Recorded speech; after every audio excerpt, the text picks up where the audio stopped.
भारत ने देर रात पहलगाम हमले का जवाब देते हुए पाकिस्तान के 9 ठिकानों पर हमला कर दिया है। इस हमले में कई आतंकवादी मारे गए। आखिर क्या होगा भारत के इस हमले का असर, ये जानने के लिए डिफेंस एक्सपर्ट पीके सहगल से बात की हमारे असिस्टेंट एडिटर ललित नारायण कांडपाल ने। पाकिस्तान के आतंकियों ने जिस तरीके से पहलगाम में 26 निर्दोष भारतीयों की जान ली थी, अब भारतीय सेना ने उसका बदला ले लिया है। ये बदला 9 ठिकानों पर हमला करके लिया गया है। कहीं मस्जिद उड़ाई गई है, कहीं दूसरे टारगेट्स को निशाना बनाया गया है और आखिरकार भारतीय सेना ने बदला लिया है। इस पूरे हमले पर मेरे साथ बात करने के लिए मौजूद हैं डिफेंस एक्सपर्ट मेजर जनरल पीके सहगल। सर, मैं आपसे एक बात ही जानना चाहता हूं कि हमने जिस तरीके से बदला लिया, इस बदले को लेकर आपकी पहली रिएक्शन क्या रहेगी? किस तरीके से बदला लिया? जिस तरह से हिंदुस्तान को अपेक्षा थी, बिल्कुल उसी माफिक हमला किया गया। हिंदुस्तान चाहता था कि जो पहलगाम में उन्होंने निर्दोष लोगों की हत्या की है, बड़े पैमाने पर उनको सजा दी जाए और जो आतंकवादियों ने जिसने किया उनके खिलाफ कार्रवाई की जाए, उनके आकाश के खिलाफ कार्रवाई की जाए और जो उसको प्लानिंग कर रहे थे और एग्जीक्यूशन कर रहे थे उनको भी तबाह किया जाए। हमारे प्रधानमंत्री ने एक बार नहीं बार बार आश्वासन दिया, रक्षा मंत्री ने आश्वासन दिया कि हम आपको छोड़ेंगे नहीं, आप दुनिया के किसी कोने में छिप जाइए, हम आपको डिटेक्ट करेंगे, ट्रेस करेंगे और मिट्टी में मिलाएंगे। वास्तव में वही किया। फिर इसमें 5 बड़ी चीज़ें नज़र आती हैं।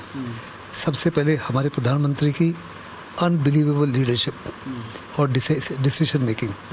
वो कल रात खुद बैठे हुए थे, इस ऑपरेशन को मॉनिटर कर रहे थे, बिल्कुल उसी माफिक जैसे उन्होंने सर्जिकल स्ट्राइक को मॉनिटर किया था और बालाकोट को किया था।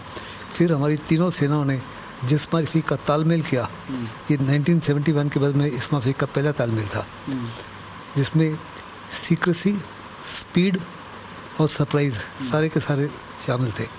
और हमने 9 जगह पे हमले किए, 5 पीओके में और 4 पाकिस्तान के हार्टलैंड पंजाब में। ये तमाम हमले 25 मिनट में ऑल ओवर खत्म हो गए। इस समय पाकिस्तान हर प्रकार से फुल अलर्ट पर था।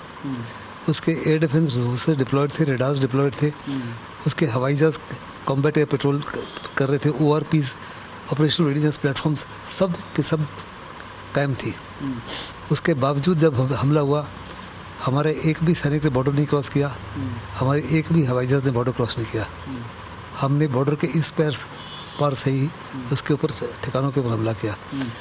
हिंदुस्तान ने साफ तौर पे कहा कि हमने पाकिस्तान आर्मी के ऊपर हमला नहीं किया, हमने ISI के ऊपर हमला नहीं किया, सिविलियंस को टारगेट नहीं किया, आर्मी के बेसिस को टारगेट नहीं किया। हमने केवल और केवल आतंकवादियों के गढ़ों को निशाना बनाया। हमारा मकसद था आतंकवादियों को खत्म करना।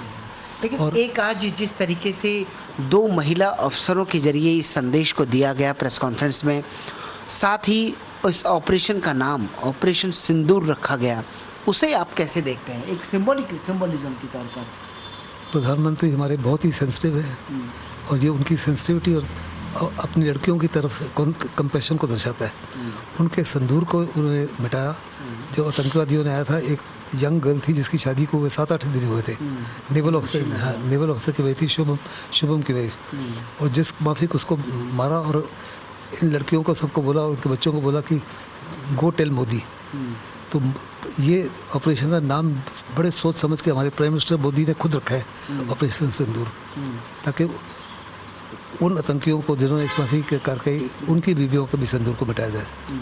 हमसे बात करने के लिए बहुत बहुत शुक्रिया। तो मेजर जनरल पीके सहगल साफ तौर पर कह रहे हैं कि प्रधानमंत्री ने जो कहा था वो करके दिखा दिया है। कैमरा पर्सन अनिल चौरसिया के साथ ललित नारायण कांडपाल, टोटल न्यूज़, दिल्ली।